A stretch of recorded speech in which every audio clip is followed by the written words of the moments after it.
Isang mapagpalang umaga po at araw sa bawat isa. Good morning. Pwede ho bang palingon sa inyong katabi, kaliwa, kanan, sa likod? At pakibati naman po ng good morning. Ayan. And Happy Love Month po. Ngayon po ay February at yung ating pong mga messages, of course, we are also talking about love. Sa ating pong tema na Household of Faith, yung nga lamang po ay hindi in a romantic or sentimental sense of the word love, no? Kundi pinag-aaralan po natin yung pong committed love. Especially for the church, for the household of faith. And since the church is composed of families, hindi rin po natin maiaalis na pag-usapan yung pong pagmamahal ho natin sa ating mga sari-sariling pamilya. Kaya po sa umagang ito, ang ating pong topic ay tungkol po sa family ties. At ang assigned verse po sa akin ay masusumpungan po sa 1 Timothy chapter 5, verse 8. At kagaya po ng ating nakagawian, bilang tanda ng ating paggalang sa salita ng Panginoon, tayo po ay saglit na magsitayo. Samahan niyo po ako sa pagbasa ng talatang ito na makikita natin sa ating pong screen. Ready, go. Ang sino mang hindi kumakalinga sa kanyang mga kamag-anak, lalo na sa mga kabilang sa kanyang pamilya, ay tumalikod na sa pananampalataya at mas masama pa kaysa sa isang di mananampalataya. Pagpalain ng Diyos ang kanyang salita nating binasa. Salamat po sa inyong pagtayo. Maring na po ulit makaupo. Dito po sa 1 Timothy chapter 5, sa pastoral letter ni Paul kay Timothy, ina-address po niya yung various groups within the church. At binibigyan po si Timoteo ng instructions, paano ba tayo dapat nakikitungo sa isa't isa, sa iba't ibang mga grupo sa loob ng simbahan. No? At meron po siyang 7 grupo na binabanggit ho dito na kanyang inia-address at nagbibigay ng instruction kung paano po tayo dapat makitungo sa mga grupong ito na nasa loob ng iglesia. Dito po sa chapter 5 at saka portion po ng chapter 6, 7 groups of people ang minimension po ni Apostol Pablo.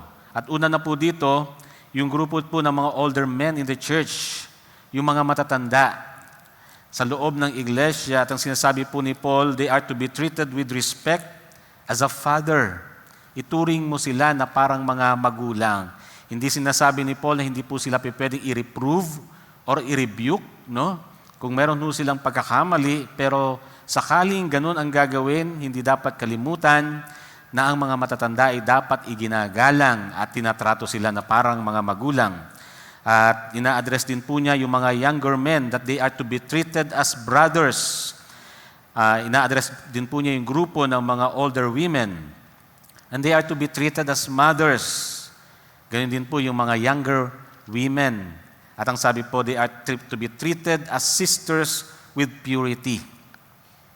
Then, sa verses 3 hanggang 16, kung saan nakapaloob po yung ating verse na binasa sa verse 8, mula po sa verse 3 hanggang 16, ina-address po yung grupo ng mga widows. Now, ito pong mga widows na ito, sa maraming mga verses dito po sa chapter na ito, ay dinidivide po ni Paul into 3 categories, yung mga widows. Ano-ano po yung mga categories itong mga widows within the church na gusto pong i-address ni Paul at sinasabing, ganito kayo dapat makitungo sa kanila. Ang una po dito ay yung sinasabi po ni Paul na truly widows. At ito po yung mga widows without any family support. They are to be honored and helped by the church. May tinutukoy din po ng mga widows with family. At sinasabi nga po na yung mga relatives should take care of them.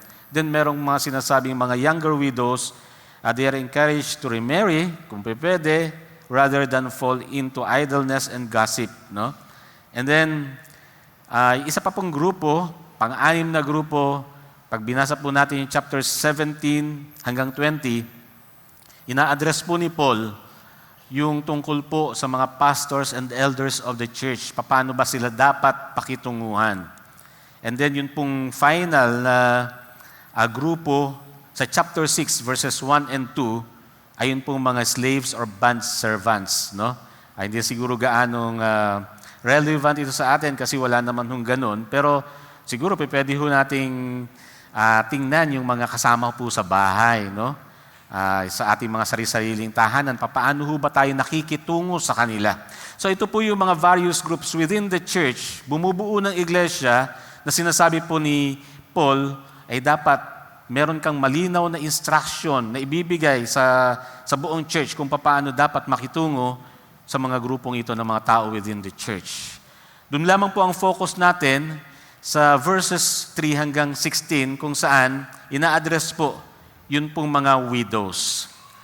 Now, ito pong mga widows ay very special sa Bible kasi kung titingnan po natin, maraming beses sila minimension sa Biblia. Kaya magandang tingnan ho natin sila because they represent not only yung pong mga walang asawa, kundi po yung mga vulnerable sa atin pong lipunan at maging sa loob po ng atin pong iglesia. Sila yung mga taong mga talagang mahihirap na dapat pong kalingain.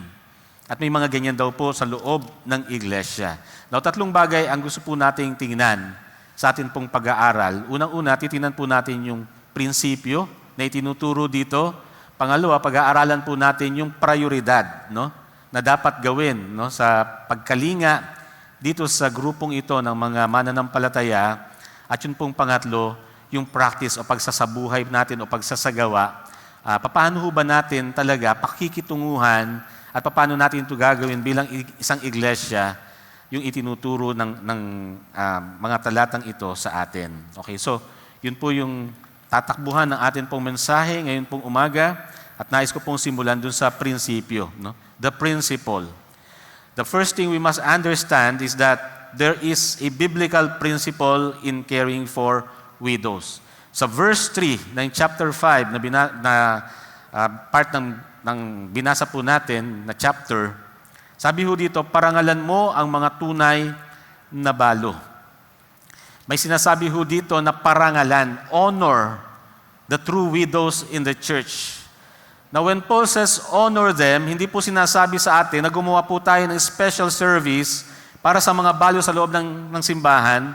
Sila po ay papuntahin sa unahan at sila po ay palakpakan. Hindi ho ganun yung sinasabing honor them. Ang sinasabi ho dito ni Apostol Pablo na i-honor yung mga widows ay bigyan ho sila ng monetary compensation. Sila po ay suportahan sa kanila pong ikabubuhay. So ito po yung instruction ni Paul at ito po yung prinsipyo na dapat alam ng isang iglesia, no, kung ano ang gagawin para po dito sa mga true widows na ito, yung mga totoong balo. No? We are to honor them. Ano po ba ang kahulugan ng tunay na balo? Ayon po kay Apostol Pablo, wala silang ibang maaasahan. Sa verse 5 po yun, umaasa lamang po sila sa Diyos at hindi ho sila nabubuhay sa layaw. So ang tinutukoy po ni Apostol Pablo rito, una sa lahat, ay sila po yung mga balo na walang pamilya na maaaring tumulong po sa kanila. They solely depend on God. Ang tunay raw po na balo, yung tunay na balo, ay hindi lamang po yung technical designation na nawalan ng asawa, kundi yun daw pong mga tao na they depend solely on God. Ang tunay na balo ay naglilingkod sa Diyos at patuloy na nananalangin araw-gabi ayon po sa verse 5. No? Hindi nabubuhay sa layaw. They do not live in self-indulgence. Sinasabi nga po ni Apostol Pablo, yun daw po mga balo na namumuhay sa kasalanan at layaw sa mundo ay hindi dapat suportahan ng iglesia. Okay. So, kinakategorize po yung mga balo na sinasabi rito. Again, yung balo na tinutukoy ni Apostol Pablo is not simply a technical designation na nawalan ng asawa. Of course, yung mga nawalan ng asawa ay balo. Di ba? At marami ho tayong ganyan dito po sa church. Kayo po ba'y nakadalaw na sa lamay po ni Brother Neil dyan sa baba? One time, ako po ay naka-assign para magbigay ng mensahe at yung kanyang asawa, si Sister Heidi, ay nasa unahan. Bago po ako magbigay ng mensahe, Napansin ko na ilan sa mga kapatiran po natin lumalapit, kinakamayan si Sister Heidi at niyayakap po siya. No? Pero yun pong ilan sa mga yumayakap sa kanya, napansin ko ang sinasabi ho ay hindi condolence, sister. Hindi ho ganun ang sinasabi. Alam niyo po ba sinasabi nila? Welcome to the club. So na-realize ko, kaya ganun yung kanilang sinasabi, ay mga balo rin pala itong mga to, no? At meron na pala silang club dito, no? Ng mga balo. Ilan ho dito ang balo? Pakitaas po ang kamay. Yan, meron na rin tayong welcome to the club po nila. Yan. May mga balo ho tayo dito sa loob ng church, no? Now, kapag nawalan ka ng asawa, ang tawag sa iyo ay balo. But again, ang tinutukoy po ni Paul is not merely a technical designation ng pagiging balo na namatayan ng asawa. Ang tunay na balo na tinuturing ni Paul, ayan pong mga nakalagay dyan. Walang ibang maaasahan, wala kayong pamilyang kakalinga sa inyo. Umaasa lamang kayo sa Diyos, patuloy kayo naglilingkod at nananalangin, no? At hindi po kayo nabubuhay sa layaw. At i-expound pa po natin yan later on, no? So, yun po yung sinasabi dito. Dapat sila po ay makita ng church at abutin ang kanilang pangangailangan, dapat po silang i-honor. Ano po yung kahalagahan ng pagtulong sa kanila? Again, yung verse 3 nga po, the church is called to honor true widows. No? Ang puso kasi ng Panginoon, kapag binasa ho natin ng Biblia, ay nagpapahayag ng kanyang damdamin para sa mga ganitong tao na nasa ganitong kalagayan. Hindi po ito bago sa New Testament. Even in the Old Testament, ay sinasabi po na ang Diyos nagmamalasakit sa kanila.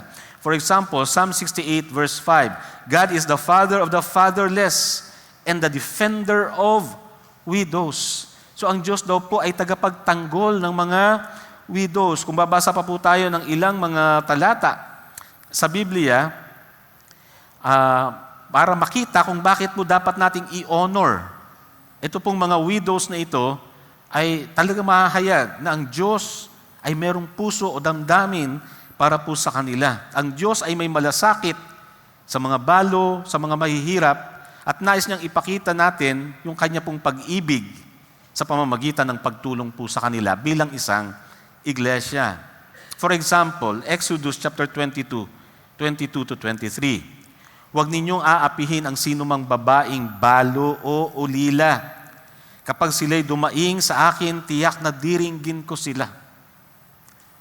Pansinin po natin yung sinasabi dito, no? Kapag daw po dumaing, ito pong mga taong ito, tiyak na sila'y pakikinggan ng Panginoon. Nung panahon po ng Biblia, sila po talaga yung pinaka-vulnerable sa society. Wala ho silang mga social security. Kapag namatay yung kanilang asawa, wala na ho silang ibang maaasahan. Kapag po namatay ang kanilang asawa na sila may utang, pinapasan ho nila ang lahat ng pagkakautang. Wala ho usually tumutulong sa kanila. Kaya naman, may paalala ang Diyos in the Old Testament sa mga Israelita, huwag niyo silang kaliligtaan. Yung mga ulila, yung mga balo, yung mga vulnerable sa society, yung mga mahihirap na yan, kailangan silang kalingain dahil ang Diyos ay Diyos na mapagkalinga. Ito ay nasa puso ng Diyos na mga laga para po sa kanila. No? Pansinin po natin yung sinasabi din po dito sa Deuteronomy chapter 14 verses 28 and 29. Sabi ho dito, tipunin ninyo ang ikasampung bahagi ng inyong ani tuwing ikatlong taon. Ito ay ibibigay ninyo sa mga Levita, yamang wala silang kaparte sa inyong lupain. Bibigyan din ninyo ang mga dayuhang kasama ninyo, ang mga ulila at ang mga balo. At sabi po dito ng Biblia, kapag ginawa ninyo ito, pagpapalain kayo ni Yahweh sa lahat ng inyong mga gawain. Pagpapalain daw po ng Diyos sa atin pong mga gawain. At sa New Testament, it is carried on. No? At sinasabi nga po sa atin sa James chapter 1, kung nais natin i-practice yung atin pong religion, kung nais natin talagang maging spiritual at kalugod-lugod sa Diyos, ang totoong pagiging relihiyoso o spiritual ay hindi lamang po yung pagsimba-simba tuwing linggo, hindi lamang po yung ating pagtaas-taas ng kamay kapag po tayo ay umaawit, kahit po yung pag-iyak-iyak dahil natatouch yung ating emotions, hindi raw po yan yung tunay na tanda ng pagiging isang espiritual o religyoso. Alam niyo, sinasabi po ng James, chapter 1, verse 27, ito ang dalisay at walang dungis na relihiyon sa harapan ng ating Diyos at Ama. Tulungan ang mga ulila at mga balo sa kanilang kahirapan at panatilihin ang sarili na hindi nadudungisan ng sanlibutan. So yun po yung sinasabi sa atin, bilang isang iglesia, bilang mga mananampalataya, kailangan magbigay tayo ng atensyon dun sa mga tao na may ganitong kalagayan sa atin pong kapulungan, sa atin pong iglesia. No? Kailangan natin silang pansinin. Hindi lamang pansinin, we are to honor them. Parangalan ho natin sila at ang pagpaparangal ay pagbibigay sa kanila hindi ng one-time help, kundi talagang support para sa kanilang pamumuhay. Kaya nga po, mapapansin natin nung inuumpisahan po yung iglesia sa Book of Acts, dumami ang mga mananampalataya. At dahil po doon, hindi po nila naihanda ang kanilang sarili dahil may mga iba't ibang sitwasyon yung mga mananampalatayang pinagdadaanan at naging sila po ay parang isang komunidad ng iglesia, no? Na sila po'y sama-samang kumakain, sila po'y nagtutulungan sa kanilang maikabubuhay. Di ba, napansin po natin sa Book of Acts na para mapunan ang mga pangangailangan, may mga kapatiran, may mga mananampalataya, nagbibenta ng kanila pong mga ari-arian. Ibinibigay sa mga apostol upang ipamahagi sa mga kapatiran upang walang mga ilangan na sinuman, upang walang magutom. But then later on, they realized, teka, may mga napapabayaan. Yung mga balo ng mga Helenista. Hindi sila naaasikaso ng tama. Ang sabi po ng mga apostol, hindi tama na kami ang mga siwa sa kanila dahil mahalaga ang pangangaral at pananalangin na dapat naming pagtuunan ng aming mga sarili. Ano po ang ginawa nila? Nagkaroon po ng tinatawag na creation of deacons in the church. Pumili po sila ng 7 tao para mag-serve as deacons, and ang primary purpose po niyan ay para pangasiwaan ang pangangailangan ng mga nangangailangan sa loob ng iglesia, particularly yun pong mga balo. So early on, sa establishment ng church, makikita na po natin na andun yung pag-aasikaso doon sa mga totoong balo sa loob ng iglesia. So this is the church's responsibility. If within us, meron pong mga ganitong tinatawag na mga true widows. Again, yung mga binanggit ho natin doon, walang pamilya, walang inaasahan kundi ang Diyos, pero patuloy na naglilingkod. Di ba? Sila ay dapat i-recognize at i-honor po natin. Ito po ay isang prinsipyo dapat ng isang iglesia dahil nagpapahayag ito ng damdamin ng atin pong Panginoon para sa mga ganitong klase ng tao. And hindi po limited doon. Although talagang literally ito po yung kanilang ina-address na issue during that time, pero again, yun pong mga widows na yun would also represent yun pong mga vulnerable members of the church, yung mga miyembro na talagang wala pong ibang maaasahan. Ang prinsipyo, dapat silang kalingain, dapat po silang tulungan. Di ba? So again, kaya nga po may mga deacons para may mag-asikaso po sa kanila. Sila po yung magmamanage ng finances so that yun pong mga finances ng church ay magamit primarily para po sa pagtulong sa mga nangangailangan. Alam niyo, may mga iglesia po na yung finances ay iniipon para magpatayo ng building. Kagaya po natin, nagpapagpatayo na ng building. May masama ho ba doon? Wala naman. May mga iglesia na nag-iipon para bumili ng sasakyan para magamit sa pagsundo at sa paghatid ng mga members. May masama ho ba doon? Wala ho naman, mga kapatid. No?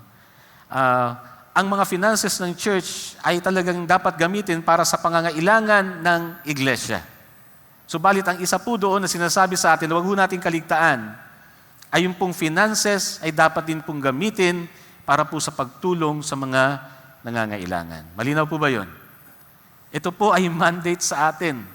As a church, malinaw po ito sa mga passages na binabasa po natin sa 1 Timothy chapter 5.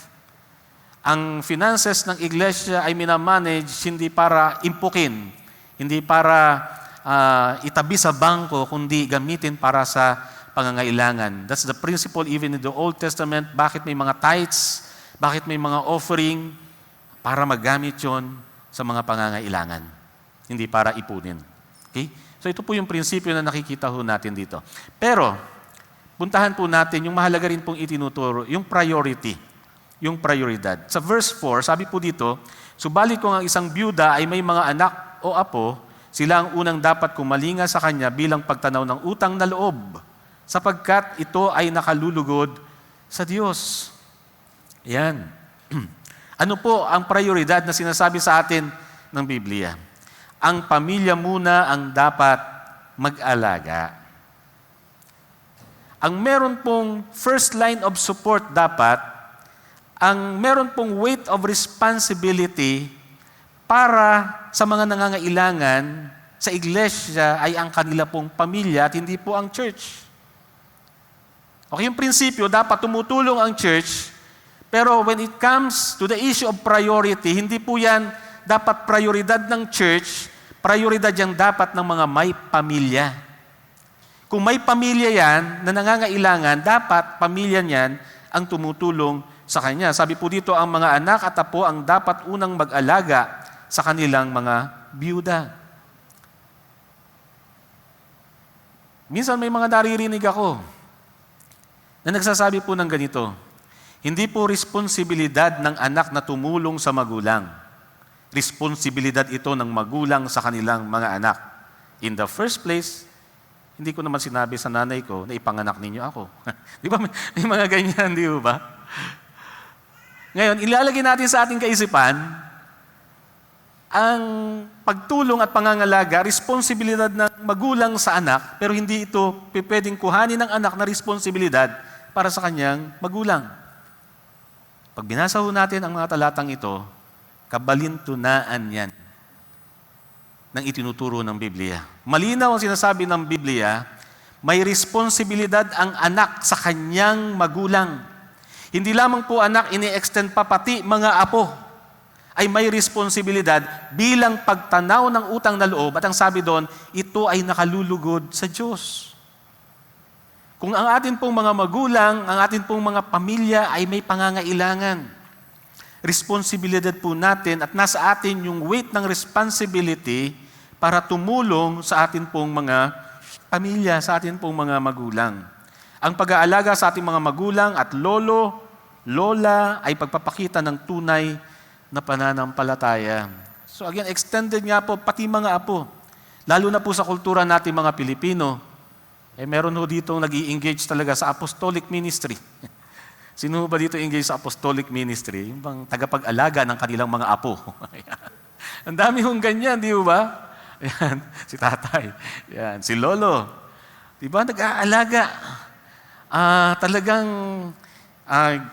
Talagang tinitiyak na nasa maayos na kalagayan ng apo, binibigay ang mga pangangailangan. At paglaki po ng apong yan, ang sabi po ng Biblia, nararapat lamang, lalo na kung ikaw ay isang tunay na mananampalataya, marunong kang tumanaw ng utang na loob. Para po sa Biblia, yan ay dapat din pong tanawing utang na loob. Tanggalin mo natin yung kaisipan ng mundo na sinasabi, hindi ko naman sinabing ako ipanganak, bakit ako tatanaw ng loob, di ba? Ganyan ang kaisipan ng mundo, pero iba po ang kaisipan ng Biblia. Sinasabi ng Biblia, yan ay nakalulugod sa Diyos na dapat pong gawin ng isang tunay na mananampalataya.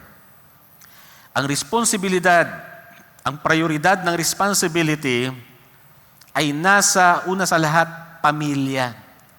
Bago po sa iglesia at bago po sa gobyerno. Minsan yung mga pangangailangan ng isang pamilya, kahit na may makakatulong, ay inilalagay na rin po natin sa sa responsibilidad ng iglesia. Hindi po yun tama dahil may tinuturo ang Biblia na responsibilidad, na prioridad. Di ba? At may tinuturo rin ang Biblia na hindi po dapat ito iniaasa rin sa gobyerno. Alam niyo, ang gobyerno natin gumagawa po ng mga social welfare programs. At dito nga po sa ating bansa, nakakantsawan ng gobyerno dahil bilyon-bilyon ang inilalaan para sa mga social welfare programs. May masama ba doon? Wala naman ho. Pero ang problema, kung meron ho tayong mga kababayan na iniaasa na lamang yung kanilang pangangailangan sa gobyerno at hindi ho ginagawa yung kanilang mga responsibilidad, hindi po yan yung ninanais ng Panginoon sa atin. Diba? Ano po ba yung mga social welfare programs ng ating pong gobyerno? Ang dami-dami na. May AKAP, may AIX, may TUPAD, may 4Ps. Siguro pag pinataas ang kamay nyo, may membro ba kayo ng kahit isa dito? Malamang meron po sa inyong tataas. May masama ba doon? Wala naman po. Di ba? So, balit ang tinuturo natin dito, hindi po responsibilidad primarily ng gobyerno, ang pangangalaga at pagsuporta sa atin pong pamilya, ito po ay responsibilidad ng bawat isa sa atin. Huwag iasa sa gobyerno, huwag iasa sa iglesia. Intindihan po ba? Kaya minsan, ang mga tao umaasa sa gobyerno, dahil tinatalikuran na rin po. Ito pong katuruang ito ng atin pong Panginoon sa Biblia. No? Na dapat, pamilya muna ang dapat mangalaga. Kaya nga, minsan nagkakaroon na ng mga kantsawan At kahit sa Facebook, may mga memes. Nanonood ng sine kasama ang girlfriend, ang dami-dami nilang kinakain sa loob ng sine yan. Ang dami mong pera. Bakit? Kakatanggap ko lang ng pera galing TUPAD. Di ba? O kaya galing 4Ps. Yan. Kasi nagwalis po ng 2 minuto, tumanggap. Ayan. At pagkatapos, dinadala na sa Kalayawan. Kaya yun tuloy mga nagtatrabaho ng buong maghapon at sumisweldo ng sapat. Naku, dapat yata magtupad na lamang ako, mag-resign na ako dito sa trabaho ko. Di ba may mga ganyang mga memes? Minsan, kasi may mga kababayan tayo, sadly, na iniaasa na po sa gobyerno ang kailang pong ikabubuhay. Kahit na nga wala namang gaanong pangangailangan, bigla pong nanghihingi sa gobyerno para sa kanilang ikabubuhay. Again, may prinsipyo po ang Biblia na dapat po nating tingnan at meron pong prioridad na dapat po nating isaalang-alang. Meron pong matinding babala po dito sa 1 Timothy 5:8. Ito yung talatang binasa po natin. Ano po yung matinding babala? Ang sino mang hindi kumakalinga sa kanyang mga kamag-anak, lalo na sa kabilang sa kanyang pamilya, ay tumalikod na sa pananampalataya at mas masama pa kaysa sa isang di mananampalataya. Yung pamilya nga ho dito, kung titignan natin, kasama po yung relatives, hindi lamang yung immediate family. Ang sinasabi ho dito, kung hindi ka marunong kumalinga sa iyong pamilya, sabi dito, matinding babala, kagaya mo ay isang unbelievers and you are even worse. Neglecting family responsibility is equivalent to denying the faith. Alam mo kapatid, hindi mo kailangan na ikaw ay hindi mag-church para sabihin you denied your faith.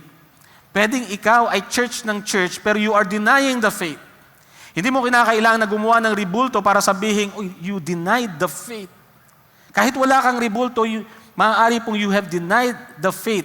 Ang punto dito, kung hindi ka marunong kumalinga sa iyong pamilya, hindi ka nagmamalasakit at tumutulong sa iyong pamilya, kahit nasabihin mo isa kang mananampalataya, you have actually denied your faith dahil hindi po yan ay tinuturo ng pananampalatayang meron ho tayo. Ang itinuturo sa atin, tayo po'y matutong kumalinga sa kapamilya po nating nangangailangan. Di ba? Sabi nga dito, you are even worse than unbelievers. Bakit po? Yung mga Romano nung panahon na yon, yung mga Pagano nung panahon na yon, hindi man sila mga mananampalataya, alam nila na dapat silang mag-alaga ng kanilang pamilya. Kaya nga kung ikaw ay isang mananampalataya, pero hindi mo tinitake yung responsibility ng mga laga sa pamilya, you are worse than an unbeliever. Medyo mabigat po yung sinasabi sa verse 8, pero yun po yung katotohanan itinuturo ng Biblia sa atin. Responsibilidad po natin bilang mga kapamilya, tulungan yung atin pong pamilya. As much as possible, wag po natin itong iasa sa iglesia, wag po natin itong iasa sa gobyerno. Tayo po yung dapat mangalaga sa kanila. Kakalungkot kasi minsan nakakakita ako ng post, maging sa social media, no? Na may mga nag-a-upload na yung matanda ay dinadagukan ng anak, binabatok-batukan. No? Meron pa minsan hinihila sa buhok. Hindi ka, kakain na. Diba? Pagmamalupit dun mismo sa miyembro ng pamilya. Minsan may mga usapan daw po sa loob ng pamilya, sinasabi ng mga magulang, anak, pag kami ay tumanda, alagaan mo naman kami, ha? Huwag mo kaming pababayaan. Ang sinasagot daw po ng anak, opo, may kadena naman dyan sa basement eh. Anong gusto mong gawin sa magulang mo pag tumanda? Gawing pet? Pero alam nyo, kahit po biruan yan, minsan nagiging reality yan kapag hindi po natin na-develop yung pagmamahal sa atin pong pamilya. So yun po yung sinasabi sa atin. Ang sabi ho sa verse 7, ito'y utos na dapat ipatupad. Hindi po ito isang suggestion. Hindi po ito isang konsepto lamang na sinasabi ni Paul kay Timoteo, ituro mo yan sa kongregasyon as magandang concept, plausible na concept yan. Ang sinasabi ho sa atin dito, yan ay isang utos galing sa Diyos at dapat mo yang ipatupad sa loob ng iglesia. Ganun ka-strong yung sinasabi po ni Paul dito sa mga talatang ito. No? Verse 7, ipatupad mo sa kanilang utos na ito upang walang maisumbat sa kanila ang sinuman. Yan. Yan po yung sinasabi po sa atin. So, pangatlo po, third point po natin, paano ba natin ito talaga dapat isagawa? So verse 9, ang sabi po dyan, huwag mong isama sa listahan ng isang balo na wala pang 60 taong gulang. Ano pong tinuturo sa atin dito? Ang iglesia ay dapat magtuon sa tunay na nangangailangan.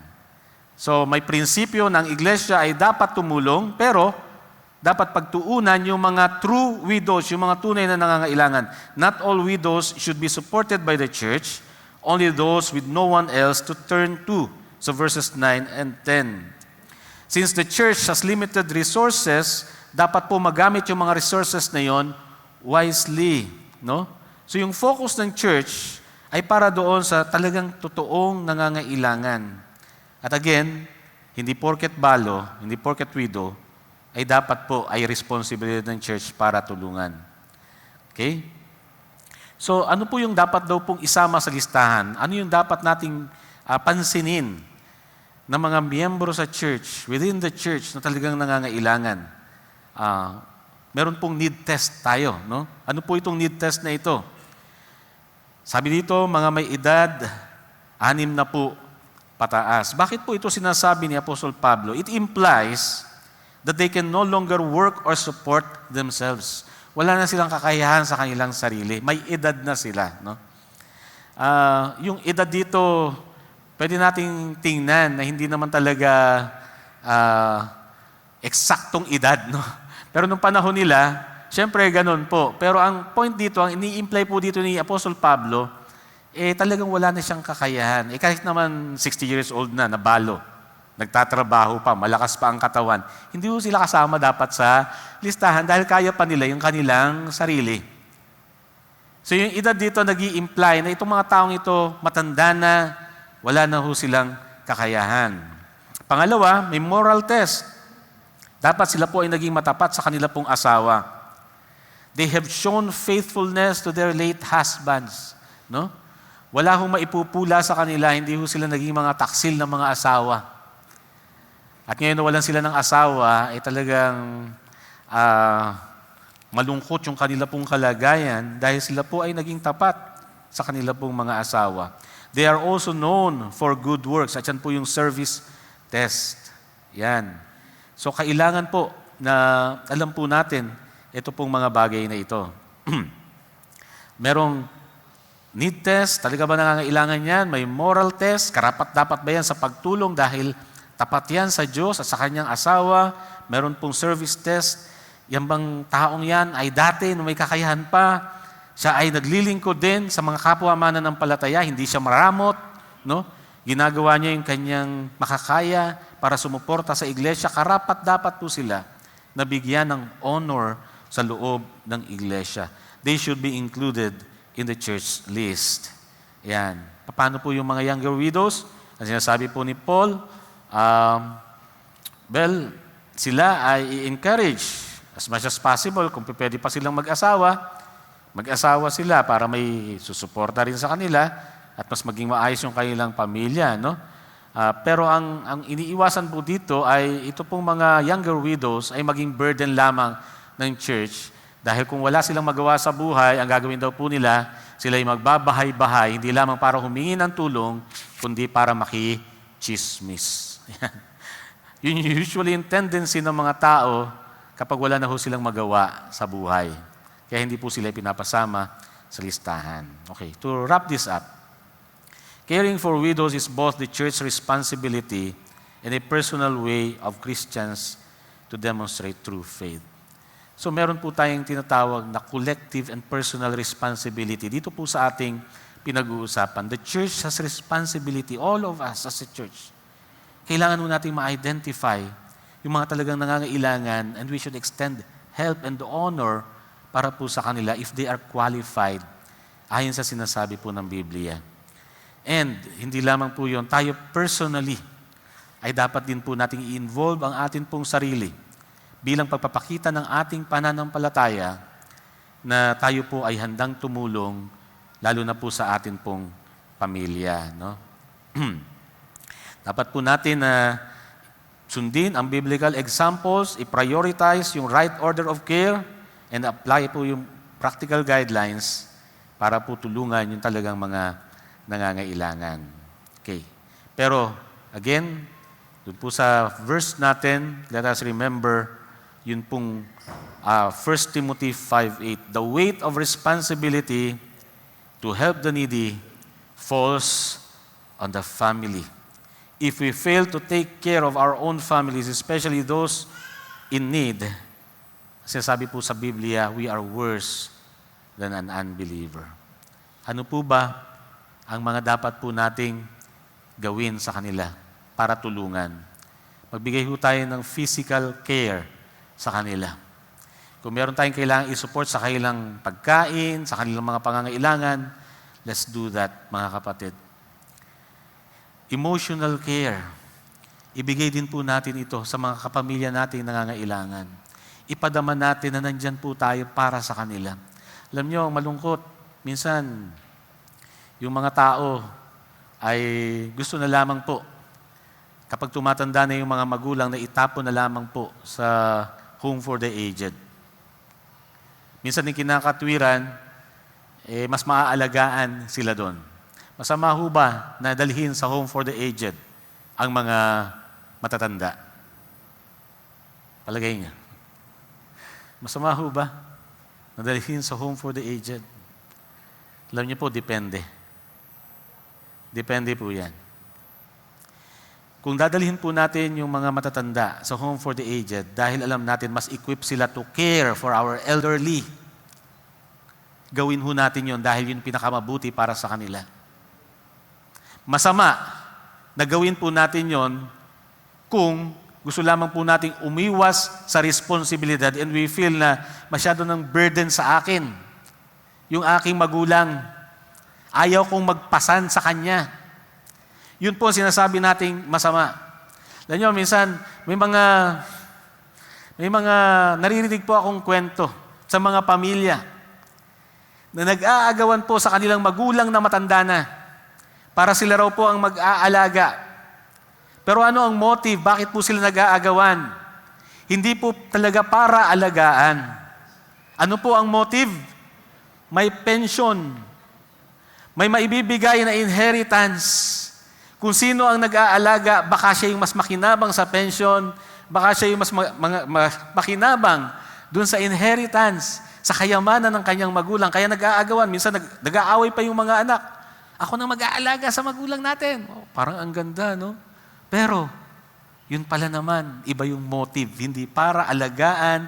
Kaya pagdating sa kanilang bahay, sa halip na alagaan nila, bibigyan ng 3 katulong, bahala ka na dyan, kainin mo yan, ni hindi man lamang pinapansin. Di ba may mga ganun? Kailangan po natin ibigay yung atin pong emotional care, physical care, Emotional care, yan po'y kailangan ng atin pong mga kapamilya, lalo na kapag sila ay tumatanda. Alam niyo, may kwento tungkol po kay Mercy, na siya po'y maagang nabalo, at itinaguyod po niya yung kanyang kaisa-isang anak, ng pangalan ay Arnel. May Arnel ho ba dito? Wala naman. No? Kung meron ditong Arnel, hindi naman po kayo yung tinutukoy ko. No? Talagang ginawa pong lahat ni Mercy yung kanyang makakaya, kahit po siya nag-iisa, para ibigay ang pangangailangan po nito po si Arnel. Wala ho siyang ipinagkait, kinalimutan yung kanyang sarili, nagsakripisyo siya hanggang sa makapag-aral ng maayos at lumaki si Arnel makatapos sa kanyang pag-aaral. Dumating ang pagkakataon na ito po si Arnel ay nakatapos at siya po ay naging isang mahusay na businessman. At dahil po sa kanyang business, siya po ay lumipat ng lugar para ipursu yung kanya pong business at lalo po itong lumago. Napahiwalay po siya sa kanyang nanay na si Mercy. Now, tinatawagan po siya ng kanyang nanay at sinasabi, Arnel, kailan mo naman ako dadalawin? Ang sinasagot po sa kanya ni Arnel, hayaan mo ma, hahanap lang ako ng pagkakataon, busy pa lang ngayon. No. Pero hindi po namamalaya ni Arnel na sa kanyang kabisihan, lumilipas na po ang mga buwan, lumipas na po ang mga taon. Hindi ho niya nadadalaw ang kanyang nanay na si Mercy. Hanggang isang araw, pagkatapos ng ilang mga taon, may nagbalita na lamang kay Arnel mula sa kanyang kapitbahay, Arnel, wala na ang nanay mo. Patay na siya. Nagulat po siyempre si Arnel. Umuwi siya sa kanilang tahanan. At doon po niya na-realize, 2 months na pala nawala yung kanyang nanay, ni hindi po niya nasamahan sa paglilibing. Pumunta po siya doon sa loob ng bahay at nakita po niya yung lamesa na madalas na inuupuan ng kanya pong nanay at doon ay meron pong isang notebook. Yun pala ay isang diary. Flinay po niya yung mga pages at ito po yung kanyang nabasa. Tinatawagan ko ang aking anak na si Arnel pero hindi niya sinasagot. Siguro busy siya. Yun po yung isang entry. Pangalawang entry na nabasa po niya dun sa diary. Sana madalaw naman ako ng aking anak na si Arnel isang araw. Pangatlong entry, nabasa po niya. Sabi niya, birthday ko ngayon. Sana maalala ni Arnel, sana hindi niya makalimutan. No? At ang panghuling entry po, na nabasa po niya dun sa diary, ang tagal nang wala si Arnel, miss na miss ko na siya. Sana wala siyang pagsisihan pagdating ng araw. Siyempre, nung mabasa po ni Arnel yun, kung kayo si Arnel, di ba? Ano ang iyong mararamdaman? Pagsisisi. Nasayang yung pagkakataon. Mahal niya yung kanyang nanay, pero hindi po niya iyon naipakita sa kanya. Malungkot po yung ganong kalagayan, di ba? Wag ho nating hayaan na ito'y ating maranasan, mga kapatid. Kasama niyo pa po ba ang inyong mga magulang? Kayo ho ba ay may mga trabaho?